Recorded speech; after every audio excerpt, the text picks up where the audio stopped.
शिमला में पालतू गौवंश के साथ घिनौनी हरकत करने का मामला सामने आया है। पुलिस ने इस मामले में एक व्यक्ति को गिरफ्तार कर मामला दर्ज किया है। वहीं स्थानीय लोगों को संदेह है कि एक व्यक्ति अकेले इस अपराध को अंजाम नहीं दे सकता। इसमें 4 से 5 लोग शामिल हो सकते हैं। देखिए, एक जो विषय अभी हाल ही में सभी की जानकारी में है कि ढांडा क्षेत्र में गौ माता और गौवंश के साथ, सिर्फ गौ माता और उनकी बच्चिया के साथ भी दुर्व्यवहार हुआ है। ये चीज़ हमें अभी हाल ही में जब हम ये फिर विरोध प्रदर्शन हुआ उस समय पता चला कि केवल गौ माता ही ऐसे तत्वों का शिकार नहीं हुई, एक 6 महीने की बच्चिया भी दुराचार का शिकार हुई है।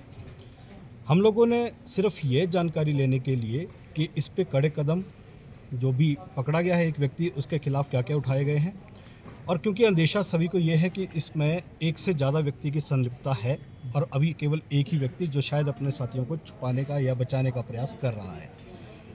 हम लोगों ने और स्थानीय जनता ने एक इस वजह से विरोध प्रदर्शन किया क्योंकि ये सांस्कृतिक कुठाराघात था। हमारी आत्मा को, हमारी चेतना को, हमारी मान्यताओं को, हमारी सभ्यता को एक चोट पहुंचाने का एक दुष्कर्म और प्रयास हुआ है। आज का हमारा मकसद ये था कि जिस दिन ये विरोध प्रदर्शन हुआ उस दिन हमें बताया गया कि धारा 377 जो इंडियन पिनल कोड की है उसके तहत केस रजिस्टर हुआ है, जबकि जो पशुओं के साथ जो क्रूरता के तहत जो अन्य कानून हैं, क्रूअल्टी टू एनिमल्स के तहत कई धाराएं हैं और उनके 11(1)(c) के तहत जो ये क्रूरता से बचाने के लिए जो अधिनियम बने हैं उनके तहत कोई भी केस रजिस्टर नहीं किया है। तो ये अपने आप में एक प्रश्न चिन्ह भी उठाता है कि क्यों ऐसे कानून नहीं लगाए गए, ऐसी धाराएं क्यों नहीं लगाई गई, केवल 377 तक सीमित क्यों रखा गया है। तीसरा, हम लोगों ने जो आज बात उठाई है कि जो घुमंतु आते हैं यहाँ पर, जो केवल महीने 2 महीने या 3 महीने के लिए आते हैं, उनकी जो गतिविधियाँ हैं वो संदिग्ध रहती ही है। अगर हम लोग अपने किराएदार को वेरीफाई भी करवाते हैं तो वेरिफिकेशन में टाइम लगता है, लेकिन ऐसे तत्व जो कुछ समय के लिए आते हैं उनकी वेरिफिकेशन करना जो है वो आसान नहीं होगा। महीने 2 महीने के लिए अगर कोई काम करने आ रहा है, जितने को उसकी वेरिफिकेशन होगी उतने को गायब होकर वो दूसरे स्थान पे चला जाएगा। तो ऐसे लोगों को कड़ाई से निपटना, ऐसे लोगों के बारे में जानकारी प्राप्त करना, कौन आते हैं, किन जगहों पे आते हैं, ऐसे स्थान चिन्हित करना, ये एक हमारा आज दूसरा उद्देश्य रहा। तो हम चाह रहे हैं कि क्योंकि अपराध जो है, चाहे वो किसी भी श्रेणी का अपराध है, चाहे नशे से जुड़ा व्यापार चल रहा है, वो जतोग चौकी को बाहर लाने का बहुत ज़रूरी एक आज विषय बन चुका है। तो जतोग चौकी, वैसे तो पहले हम लोगों ने निवेदन किया भी था, उसके ऊपर काफ़ी कार्रवाई भी हुई और टूटू में एक क्षेत्र का चयन भी हुआ है।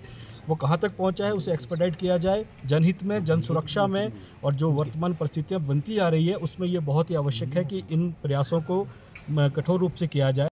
ये रिपोर्ट किया था ढांडा के साथ एक पंचायत है, गिर पंचायत, जहाँ एक फैमिली रहती है। उन्होंने बोला कि एक युवक ने उनकी जो फीमेल काफ है, छोटी बछड़ी, गाय की बछड़ी, उसके साथ छेड़छाड़ की।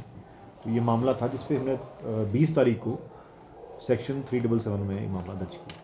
उसके बाद सेम डे हमने एक आदमी को अरेस्ट किया, डिटेन किया, पहले उससे पूछताछ की, उसका मेडिकल एग्जामिनेशन कराया और मेडिकल एग्जामिनेशन कराने के बाद हमने उसे अरेस्ट किया। डिटेल्स सेंसिटिव हैं, मैं ज़्यादा शेयर तो नहीं कर पाऊँगा, लेकिन ये जो युवक है यूपी का रहने वाला है। और लोगों से भी पूछताछ चल रही है।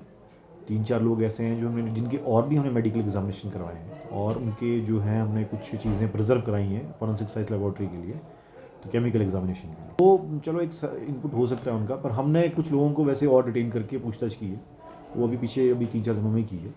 और अगर कुछ ऐसे लोग हमारी नज़र में आते हैं तो हम उस पर जरूर फॉलोअप करेंगे, एक्शन लेंगे।